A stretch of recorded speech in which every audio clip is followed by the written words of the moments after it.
नमस्कार, मी Rajratna Jondhale. Top news मराठीमध्ये आपलं स्वागत. संतोष देशमुख अर्थात मसाजोगचे सरपंच संतोष देशमुख यांची हत्या होऊन जवळपास 70 दिवसांचा अवधी लोटलेला आहे. परंतु या प्रकरणातला एक आरोपी जो की कृष्ण आंधे अद्यापही पोलिसांना सापडत नाही. या प्रकरणावरून अनेक राजकीय नेत्यांनी संतोष देशमुख यांच्या कुटुंबियांची भेट घेतली. तर आज जर आपण पाहिलं तर राष्ट्रवादी काँग्रेस शरदचंद्र पवार पक्षाच्या खासदार सुप्रिया सुळे यांनी संतोष देशमुख कुटुंबियांची भेट घेतली आणि त्यांनी सांगितलं की या लढाईमध्ये तुम्ही एकटे नाही, तर या लढाईमध्ये आम्ही सुद्धा आहोत. ही लढाई तुमच्या एकट्याची नाही, तर ही लढाई आमची आहे, असा शब्द जो आहे सुप्रिया सुळे यांनी संतोष देशमुख कुटुंबियांना दिलेला आहे. आणि त्याच अनुषंगानं माझ्यासोबत या चर्चेमध्ये सहभागी आहे माझी सहकारी माधुरी कुमकर. माधुरी, जर पाहिलं तर संतोष देशमुख यांची हत्या होऊन जवळपास 70 दिवसांचा अवधी लोटलेला आहे. या प्रकरणामधला एक आरोपी कृष्ण आंधे जो आहे तो पोलिसांना अद्यापही सापडत नाही. अनेक राजकीय पक्षांचे नेते येऊन संतोष देशमुख कुटुंबियांची भेट घेत आहेत. आज राष्ट्रवादी काँग्रेस पक्षाच्या अर्थात शरदचंद्र पवार पक्षाच्या खासदार सुप्रिया सुळे यांनी सुद्धा संतोष देशमुख कुटुंबियांची भेट घेतली, त्यांच्याशी चर्चा केलेली आहे. आणि या चर्चेमध्ये त्यांनी सांगितलेलं आहे की आम्ही संतोष देशमुख यांचं कुटुंब एकटं नाही, तर ही लढाई आमची आहे. नेमकं आजच्या बैठकीमध्ये या चर्चेमध्ये आज काय घडलंय? खरं तर संतोष देशमुख यांच्या हत्या प्रकरणामध्ये जवळपास 70 दिवसांचा कालावधी लोटलेला आहे. मात्र अजूनही या प्रकरणातील जो एक आरोपी आहे कृष्ण आंधळे तो अजूनही फरार आहे. त्यामुळे कुठेतरी या प्रकरणाचा जो तपास आहे तो कासव गतीनं सुरू असल्याचा जो आरोप आहे तो करण्यात येतोय. आणि याच सगळ्या पार्श्वभूमीवर खासदार सुप्रिया सुळे यांनी संतोष देशमुख यांच्या कुटुंबाची भेट घेतली. त्यांच्यासोबत खासदार बजरंग सोनवणे होते, आमदार संदीप क्षीरसागर होते आणि आमदार जितेंद्र आव्हाड देखील होते. यासह राष्ट्रवादीचे इतर नेते सुद्धा त्यांच्यासोबत होते. या सगळ्यांनी मिळून संतोष देशमुख यांच्या कुटुंबियांची भेट घेतली आणि खासदार सुप्रिया सुळेंनी धनंजय देशमुख यांच्याकडून हा जो संपूर्ण घटनाक्रम कसा झालेला आहे त्याची पूर्ण माहिती घेतली. आणि अर्थातच धनंजय देशमुख यांनी सुद्धा अगदी सुरुवातीपासूनचा घटनाक्रम मांडला. अगदी अवादा कंपनीचं जे खंडणी प्रकरण असेल त्याच्यामध्ये नेमकं काय घडलं, कशा पद्धतीनं त्या ठिकाणी हाणामारी असेल तो प्रकार घडला. सरपंच संतोष देशमुख आहे यांना त्या ठिकाणी बोलवण्यात आलं. अर्थात त्यांच्या गावच्या मुलाला मारहाण झाल्यामुळं सरपंच या नात्यानं ते त्या ठिकाणी गेले आणि त्यामुळे हा सगळा त्या म्हणजे ठिकाणी आवादा पवनचक्की जो प्रकल्प आहे माधुरी, त्या ठिकाणी अशोक सोनवणे नावाचे सुरक्षा रक्षक होते. त्यांना मारहाण झाली आणि त्यानंतर त्यांनी थेटपणे मसाजोगचे जे सरपंच आहेत संतोष देशमुख त्यांना फोन केला. त्यानंतर संतोष देशमुख जे की सरपंच होते मसाजोगचे ते त्या ठिकाणी दाखल झाले आणि त्यानंतर तिथे हाणामारीचा जो प्रकार आहे तो तो सुद्धा घडला. घडलेला होता. नक्कीच तो प्रकार घडला आणि त्यानंतर नेमका काय प्रकार घडला हा सगळा उघडकीस आलेला आहे. त्यानंतर 9 डिसेंबरला संतोष देशमुख यांची हत्या झाली. मात्र त्याआधी 6 तारखेपासूनच जे आरोपी आहेत ते संतोष देशमुख यांच्या मागावरती होते असं सुद्धा त्यांनी सांगितलं. कशा पद्धतीनं तक्रार दाखल करून घेतली गेली नाही हे सुद्धा धनंजय देशमुख यांनी मांडलेलं आहे. यासह पुढे नेमका कसा घटनाक्रम झाला, आम्हाला कशा पद्धतीने या सगळ्या गोष्टींमधून बाजूला सारण्यात आलं हे सुद्धा त्यांनी मांडलेलं आहे. माधुरी, आज जर आपण पाहिलं तर राष्ट्रवादी काँग्रेस पक्षाच्या ज्या खासदार आहेत शरदचंद्र पवार पक्षाच्या खासदार सुप्रिया सुळे यांनी हा संपूर्ण घटनाक्रम जाणून घेतला. ज्यावेळेस ते धनंजय देशमुख यांच्याशी बोलत होते त्यावेळेस त्यांनी सांगितलं की कशा कशा पद्धतीने पोलिसांनी जो आहे आम्ही तक्रार दाखल केलेली होती, पोलिसांनी आम्हाला कशा पद्धतीने आमची तक्रार दाखल करून घेतलेली नाही, तपासामध्ये कशी दिरंगाई केली असं सुद्धा धनंजय देशमुख यांनी सुप्रिया सुळे यांच्या निदर्शनास आणून दिलेलं आहे. सुप्रिया सुळे यांनी सुद्धा एक शब्द दिलेला आहे की या लढाईमध्ये तुम्ही एकटे नाही आहेत, या लढाईमध्ये आम्ही सुद्धा तुमच्या सोबत आहोत. ही लढाई फक्त तुमची नाही तर ही लढाई आता आमची सुद्धा आहे, असा शब्द जो आहे सुप्रिया सुळे यांनी धनंजय देशमुख यांना दिलेला आहे, अर्थात संतोष देशमुख यांच्या कुटुंबियांना दिलेला आहे. माधुरी, दुसरी एक महत्वाची गोष्ट म्हणजे याच बैठकीमध्ये सुप्रिया सुळे यांनी एक महत्वाचं विधान केलेलं आहे की आम्ही आणि बीडचे खासदार आहेत जे बजरंग सोनवणे आम्ही जाऊन थेटपणे अमित शहा यांची भेट घेतलेली आहे आणि स्वतः केंद्रीय गृहमंत्री अमित शहा यांनी आम्हाला शब्द दिलेले आहे की ते या प्रकरणामध्ये जे हत्येचं प्रकरण आहे त्या प्रकरणामध्ये ते लक्ष घालणार आहेत. दुसरी एक महत्वाची बाब म्हणजे धनंजय देशमुख यांनी सांगितलेली आहे ती म्हणजे माधुरी की ज्यावेळेस हा प्रकार घडला, अपहरणाची ज्यावेळेस केस घडलेली होती, अपहरण ज्यावेळेस संतोष देशमुख यांचं झालेलं होतं त्यावेळेस धनंजय देशमुख हे तक्रार करण्यासाठी गेलेले होते. त्यावेळेस त्यांची तक्रार दाखल करून घेतली नाही. त्याचबरोबर जर आपण पाहिलं ज्यावेळेस 6 डिसेंबर जसा तू उल्लेख केलेला आहेस की 6 डिसेंबरला आवादा पवनचक्कीचा जो प्रकल्प आहे त्या ठिकाणी सुरक्षा रक्षक अशोक सोनवणे यांना मारहाण झाली आणि त्यानंतर त्यांनी तक्रार दाखल करायला अशोक सोनवणे सुद्धा यांनी तक्रार दाखल केलेली होती, परंतु ती तक्रार दाखल करून घेतली नाही. त्यामुळे आजच्या बैठकीमध्ये जितेंद्र आव्हाड यांनी सांगितलेलं आहे की या ठिकाणचे जे पीआय महाजन आहेत त्यांच्यावरती अॅट्रॉसिटी कायद्याअंतर्गत गुन्हा दाखल करावा अशी मागणी सुद्धा जितेंद्र आव्हाड यांनी केलेली आहे. आणि दुसरी एक महत्वाची बाब जर पाहिली तर संदीप क्षीरसागर जे की बीडचे आमदार आहेत राष्ट्रवादी काँग्रेस शरदचंद्र पवार पक्षाचे, त्यांनी सुद्धा सांगितलेलं आहे की बाबा या प्रकरणामध्ये आम्ही वारंवार सांगतोय की या प्रकरणामध्ये तुम्ही तातडीने तपास करा. धनंजय मुंडे जे आहेत या प्रकरणामध्ये त्यांचा राजीनामा होणं आवश्यक आहे, तो राजीनामा घेतला जावा, कारण कुठेतरी त्या तपासावरती त्यांचा प्रभाव पडू शकतो असं सुद्धा संदीप क्षीरसागर हे वारंवार बोलताना पाहायला मिळतात. आज जर पाहिलं माधुरी, काल जर तुला आठवत असेल तर काल मसाजोग ग्रामस्थांची एक महत्वाची बैठक काल सायंकाळी जी आहे ती पार पडलेली होती. या बैठकीमध्ये त्यांनी काही ठराव सुद्धा केलेले होते. या बैठकीमध्ये त्यांनी सांगितलेलं होतं की या प्रकरणामधले जे पी.आय. महाजन आहेत त्यांच्यावरती सुद्धा कारवाई झाली पाहिजे. त्याचबरोबर हत्या प्रकरणाचा तपास पोलिसांनी खूप दिरंगाईने केला असं सुद्धा आरोप जो आहे तो ग्रामस्थांनी केलेला आहे. त्याचबरोबर आंदोलन म्हणजे आम्ही आंदोलन करायचं, म्हणजे ग्रामस्थांनी आरोप केल्यानंतर ग्रामस्थांनी आंदोलन केल्याच्या नंतरच आरोपी का सापडले असा सवाल सुद्धा त्यांनी जो आहे माधुरी तो पोलिसांवरती नक्कीच. उपस्थित थोडक्यात केला. ग्रामस्थांना हेच सांगायचं आहे की आम्ही आंदोलनं केली, हे प्रकरण समोर आणलं, त्यानंतर दखल घेतली गेली. म्हणजे आंदोलनं करावी लागतात आणि त्यानंतर प्रकरणाची दखल घेतली जाते. खरं तर राजरत्न या संपूर्ण घटनाक्रम ग्रामस्थ असतील, सरपंच संतोष देशमुख कुटुंबीय मांडत असतील. यामध्ये ग्रामस्थांनी अत्यंत गंभीर असा आरोप जो केलेला आहे, जी घटना समोर मांडलेली आहे सुप्रिया सुळे यांच्या समोर, त्यानंतर खासदारांसमोर सुद्धा अन्य. तर ग्रामस्थांनी नेमका जो गंभीर आरोप केलेला आहे, तर त्यांनी काय आरोप केला की ह्या संपूर्ण संतोष देशमुख यांचं जे हत्याकांड आहे ते वेगळ्या पद्धतीने झाल्याचं दाखवण्याचा कट रचला गेलेला होता. म्हणजे थोडक्यात अवैध संबंधांमधून हे हत्याकांड घडल्याचा जो गंभीर आरोप आहे तो मोठा आरोप करण्यात आलेला आहे. अर्थातच जो संपूर्ण घटनाक्रम आहे तुलाही ठाऊक असेल, नेमकं काय ग्रामस्थांनी मांडलेलं होतं. जर आपण पाहिलं माधुरी, यामध्ये जेव्हा संतोष देशमुखांची हत्या झालेली होती त्यानंतर त्यांचा मृतदेह जो आहे तो कळंबला नेऊन त्या ठिकाणी वेगळाच प्लॅन रचण्यात आल्याचा आरोप सुद्धा गावकऱ्यांनी केलेला आहे. कारण ज्यावेळेस त्यांचा मृतदेह त्यांच्या गावाकडं म्हणजे केजकडं न नेता त्यांचा मृतदेह जो आहे तो कळंबच्या दिशेने नेला जात असल्याचा आरोप त्यांनी केलेला होता. त्यानंतर गावकऱ्यांना ही बाब लक्षात आली. गावकऱ्यांनी त्या रुग्णवाहिकेचा ज्यावेळेस पाठलाग केला त्यानंतर जो आहे तो त्यांना परत केसकडे आणण्यात आलं. परंतु ही बाब जर पाहिली तर संतोष देशमुख आणि एका महिलेचे अनैतिक संबंध होते असं कुठंतरी प्लॅन रचला जात होता आणि त्या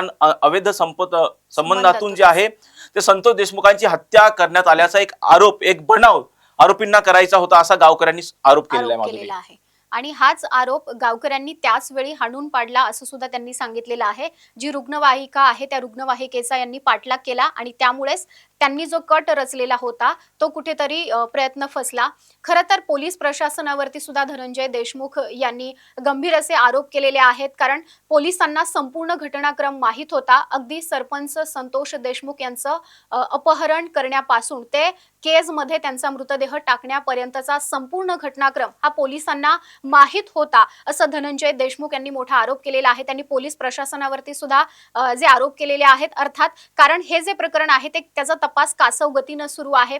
सुप्रिया सुळे यांनी सुद्धा म्हटलेलं आहे की आमचे फोन टॅपिंग होतात, मग आरोपीचा शोध का घेतला जात नाही, आरोपी अजूनही फरार आहे, हा सुद्धा सवाल त्यांनी उपस्थित केलेला आहे. माधुरी, या बाबतीमध्ये जर आपण पाहिलं तर वारंवार महाराष्ट्रामध्ये अनेक राजकारण्यांच्या फोन टॅपिंगची प्रकरणं झालेली आहेत.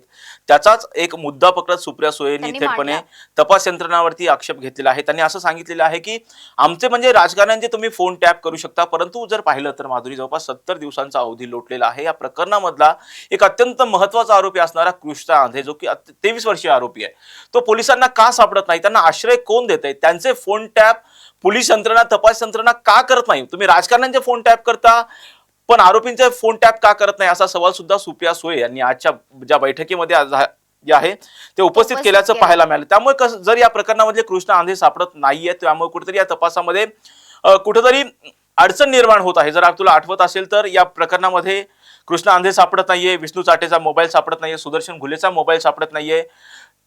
तो मोबाईल का सापडत नाही असं वारंवार प्रश्नचिन्ह उपस्थित होते. विष्णू चाटे म्हणतोय की मी नाशिकमध्ये मोबाईल फेकलाय, कुठे फेकलाय मला माहिती नाहीये. त्या अनुषंगाने जर तुला आठवत असेल तर नुकतंच सुदर्शन घुले याला आता पोलीस कोठडी जी आहे ती सुनावण्यात आलेली आहे. त्याच्या दृष्टिकोनातून त्याचे आवाजाचे सॅम्पल सुद्धा घेण्यात आलेले आहेत. खरं तर आता सीआयडी या प्रकरणामध्ये वेगाने तपास करत आहे आणि त्याच अनुषंगाने या तपासामध्ये कशाही पद्धतीची दिरंगाई होऊ नये.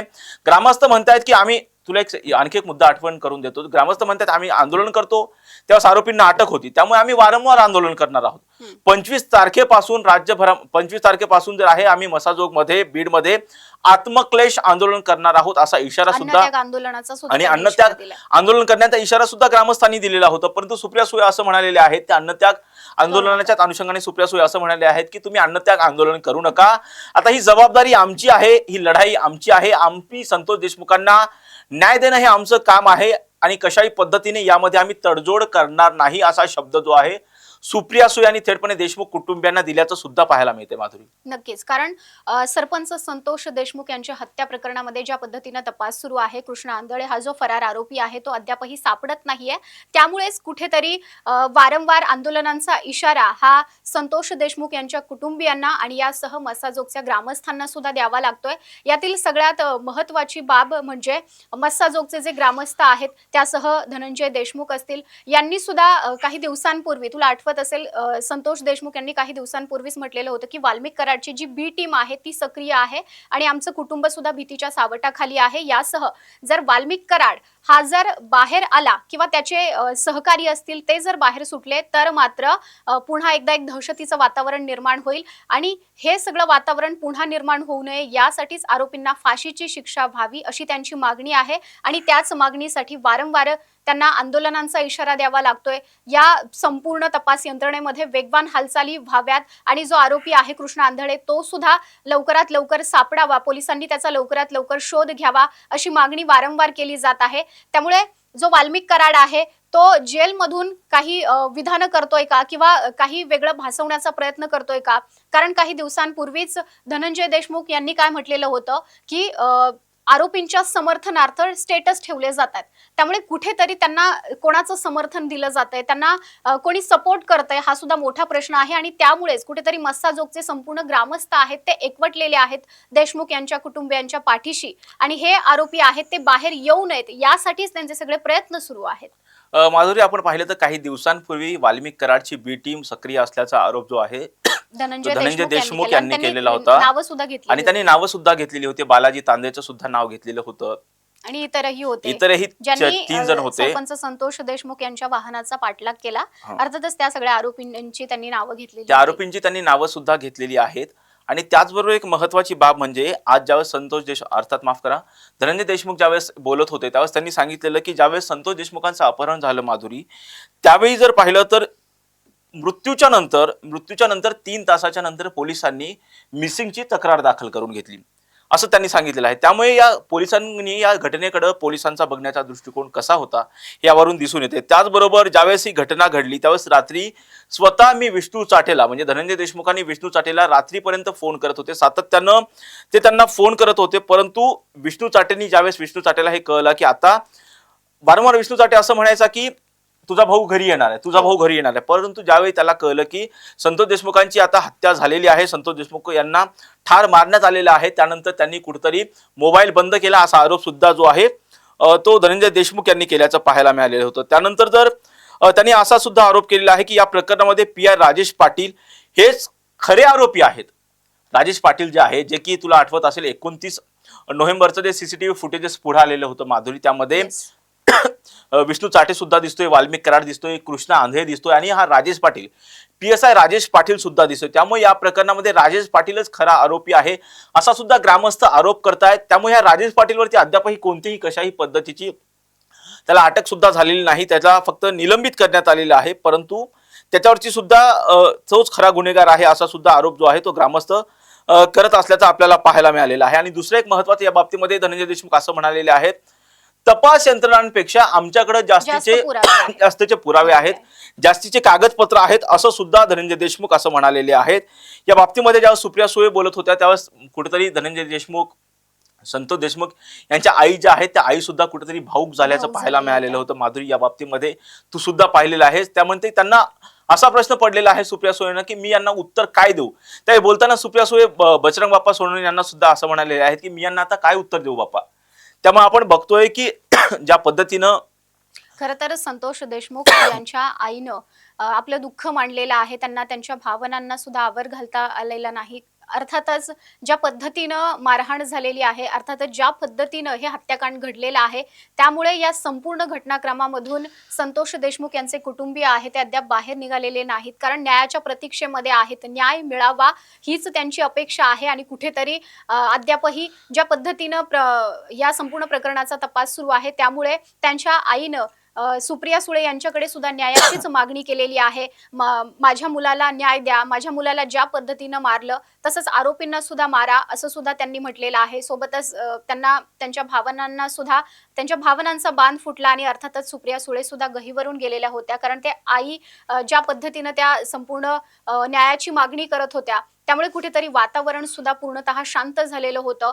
खरं तर 70 दिवस उलटून गेलेले आहेत, मात्र अजून सुद्धा ज्या पद्धतीनं तपास सुरू आहे किंवा विविध तपास सुरू आहेत, त्यामधील ज्या घटना आहेत, त्या काही घटनांचा जो घटनाक्रम आहे तो बाहेर येणं अद्यापही बाकी आहे. पोलीस प्रशासनावरती सुद्धा प्रश्नचिन्ह उपस्थित केले जात आहेत. एक महत्वाची गोष्ट म्हणजे सुप्रिया सुळे यावेळी बोलताना असं म्हणालेले आहेत की तुला आठवत असेल काही दिवसांपूर्वी धनंजय मुंडेंनी जी आहे धनंजय मुंडेंची सुरेश दसांनी गुप्त भेट घेतलेली होती. त्या सुप्रिया सुळे असं म्हणालेले आहेत की मी कुणालाही भेटणार नाही आणि कशाही पद्धतीची तडजोड करणार नाही, असं सुप्रिया सुळेंनी आज जे आहे बोलताना एक विधान केल्याचं सुद्धा पाहायला मिळालेलं होतं. माधुरी, आणखी एक महत्वाची गोष्ट म्हणजे बीडमध्ये ज्या सत्तेमधून हे घडलेलं आहे त्या सत्तेची मस्ती उतरवायला पाहिजे असं सुद्धा विधान जे आहे ते सुप्रिया सुळेंनी केल्याचं पाहायला मिळालं होतं. आणि दुसरी एक महत्वाची बाब म्हणजे ते संतोष देशमुख यांचं कुटुंबीय सातत्यानं म्हणतं की आम्हाला तपास कुठपर्यंत आलेला आहे त्याचा अपडेट द्या.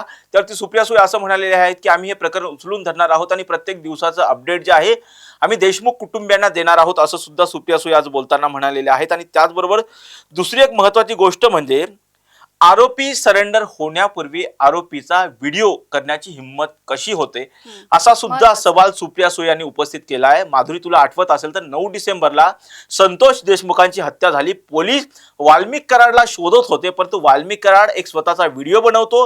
व्हिडिओ बनवल्याच्या नंतर अवघ्या काही मिनिटांमध्ये पुण्यामध्ये असणाऱ्या पाषाण स्थित CID कार्यालयामध्ये दुपारी 12:15 वाजता शरण येतो. त्यामुळे अनेक तपासांबाबतीत अनेक प्रश्नचिन्ह सुद्धा त्यावेळी उपस्थित झालेले होते. वाल्मिक कराड शरण येणार आहे हे माध्यमांना माहिती असतं, परंतु ही बाब तपास यंत्रणांना का माहिती होत नाही असा सुद्धा सवाल जो आहे अनेक लोकांनी उपस्थित केलेला आहे. ग्रामस्थांनी उपस्थित केलेला आहे, संतोष देशमुखांच्या कुटुंबियांनी उपस्थित केलेला आहे, अनेक नेत्यांनी सुद्धा उपस्थित केलेले आहे. त्यामुळे तपासाबाबतीमध्ये अनेक या ठिकाणी जे आहे तो संशय सुद्धा व्यक्त करण्यात आलेला होता आणि त्याच अनुषंगाने सुप्रिया सुळेंनी या बाबतीमध्ये मुद्दा उपस्थित केलेला आहे.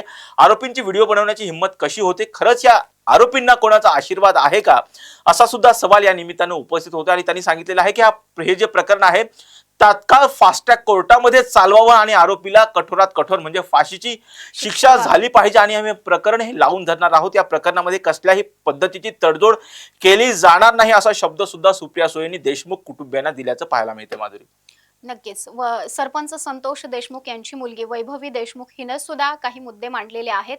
खरं तर वैभवी देशमुख ही अगदी सुरुवातीपासूनच आंदोलनांच्या माध्यमातून न्याय मागत आहे. माझ्या वडिलांना न्याय मिळावा, आरोपींना कठोरातली कठोर शिक्षा व्हावी, या मागणीसाठी वैभवी देशमुख ही सुद्धा सगळीकडे राज्यभर फिरते.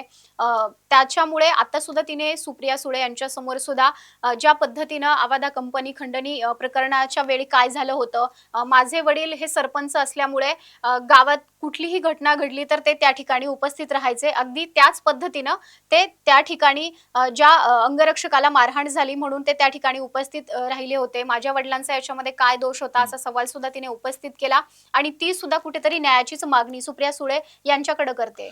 निश्चितपणे माधुरी, आपण पाहिलं तर वैभवी देशमुख जे आहे ती आता नुकतीच 12वीची परीक्षा देत आहे. तिने सांगितलेलं आहे की माझे वडील प्रत्येकाचं काम करायचे, प्रत्येकांच्या अडीअडचणीला माझे वडील धावून जायचे. माझ्या वडिलांना मसाजोग म्हणजे जे आवादा पवन चक्कीचं जे 6 तारखेला जे प्रकरण झालं होतं 6 डिसेंबरला, त्यावेळेस त्यांनी हस्तक्षेप केलेला होता.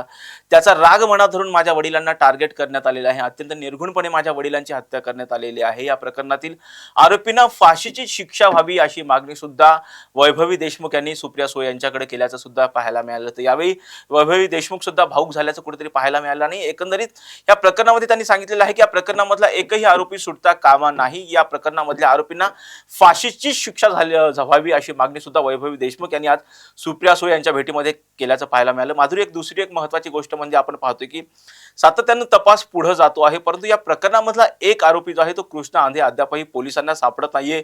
पोलिसांनी 2 वेळा त्याला फरार सुद्धा घोषित केलेला आहे. त्याची संपत्ती संपत्ती सुद्धा आता जप्त केलेली आहे, परंतु तरी सुद्धा या प्रकरणामधला तो आरोपी सापडत नाहीये. खरं तर या प्रकरणामध्ये काय अपडेट आहे आणि या बाबतीमध्ये आता सुप्रिया सुळेंनी घेतलेली भेट असेल, यामुळे कुठेतरी परत एकदा तपासाला वेग येईल असं तुला वाटते का?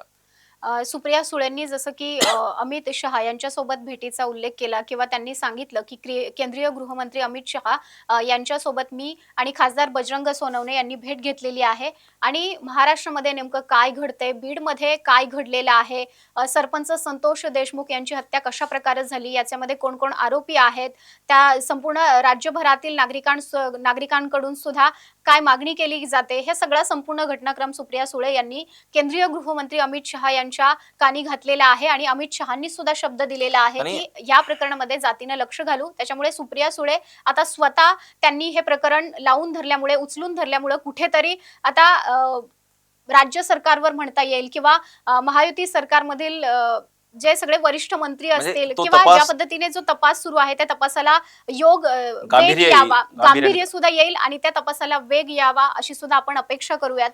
माधुरी, एक बाब आहे, ज्यावेळेस वैभवी देशमुख, एक मुद्दा माझा राहून गेला, ज्यावेळेस वैभवी देशमुख सुप्रिया सुळेंशी बोलत होत्या त्यावेळेस ते असं म्हणाल्या, एक 6 तारखेचं प्रकरण घडलं, 6 डिसेंबरचं जे प्रकरण घडलं त्यानंतर माझ्या वडिलांचा 2 ते 3 वेळा पाठलाग करण्यात आलेला होता. माझे वडील कायम लातूरला येणं जाणं असायचं, तुला माहिती असेल तर बीड पासून लातूर अवघ्या काही किलोमीटरवरती आहे, म्हणजे काही येणं जाणं असायचं. त्यावेळेस त्यांचा सुद्धा पाठलाग करण्यात आलेला होता. जर पाहिलं तर 6 तारखेपासूनच कुठेतरी हे आरोपी जे आहेत ते संतोष देशमुख यांच्या मागावरती होते, फक्त एक संधी शोधत होते कधी संतोष देशमुख आम्हाला मिळतील आणि आम्ही त्यांना कशा पद्धतीने धडा शिकू, या पद्धतीमध्ये हे आरोपी जे होते ते सक्रिय असल्याचं सुद्धा एकंदरीत पाहायला मिळालं होतं. खरं तर या प्रकरणात ते प्रत्येक त्यामुळेच ते सातत्यानं पोलीस प्रशासनावरती प्रश्न उपस्थित अनेक तपासाबाबतीमध्ये अनेक प्रश्नचिन्ह सुद्धा उपस्थित केले जातात. आता स्वतः सुप्रिया सुळेंनी त्या पद्धतीने आता धनंजय देशमुख यांनी जी मागणी केलेली आहे की या प्रकरणामधला जो महाजन नावाचे जे आरोप पी आहेत त्यांचं निलंबन करण्यात यावं, त्यांच्यावरती कारवाई व्हावी. त्याचबरोबर जे वाशीमधले जे पोलीस अधिकारी आहेत, वाशीमध्ये ज्यावेळेस ते गेलेले होते आरोपी, ब्लॅक कलरची स्कॉर्पिओ गाडी सोडून पळालेले होते, त्यावेळेस त्यांना कोणत्या पोलीस अधिकाऱ्यांनी सांगितलं की पुढं जे आहे नाकाबंदी आहे, तुम्ही इथूनच गाडी ठेवून पळ काढा, कुणी सांगितलं, त्यांच्यावरती सुद्धा कारवाई व्हावी अशी मागणी सुद्धा धनंजय देशमुख यांनी काल केल्याचं पाहायला मिळालं होतं. काल आपल्या स्टुडिओमध्ये धनंजय देशमुख यांनी आपल्या टॉप न्यूज मराठी सुद्धा संवाद साधला होता. त्यावेळेस सुद्धा त्यांनी सांगितलं की या प्रकरणामधल्या जे पोलीस अधिकारी आहेत त्यांच्यावरती सुद्धा चौकशी व्हायला पाहिजे. त्याचबरोबर पोलिसांनी तातडीने, जर तुला माहिती असेल माधुरी, पोलिसांनी तातडीने हा तपास जो आहे तो CID कडे वर्ग केला. त्यांनी आक्षेप नोंदवलेला आहे की आता आम्ही एखादी बाब जर पोलिसांना विचारायला गेलो तर पोलीस असं म्हणतात की आता आमच्याकडे तपास CID कडे आहे. त्यामुळे त्यांना या संपूर्ण घटनेतील जे अपडेट्स आहेत त्या मिळत नाहीयेत कुठेतरी, त्यामुळे देशमुख कुटुंबीय आहे ते अस्वस्थ आहे आणि निश्चितपणे या प्रत्येक घटनेचे अपडेट आम्हाला मिळावेत अशी मागणी जी आहे देशमुख कुटुंबियांकडून करण्यात येते. आता सुप्रिया सुळेंनी घेतलेल्या भेटीनंतर खरंच तपासाला वेग येणार आहे का, या प्रकरणामधला फरार असणारा कृष्णा आंधेला लवकरच पकडण्यात पोलिसांना यश येणार आहे का, हे पाहणं महत्त्वाचं असणार आहे. आणि या प्रत्येक घटनेचे अपडेट आम्ही टॉप न्यूज मराठीच्या माध्यमातून तुमच्यापर्यंत पोहोचवणारच आहोत. यासाठीच पाहत राहा टॉप न्यूज मराठी, आपला महाराष्ट्र, आपली बातमी.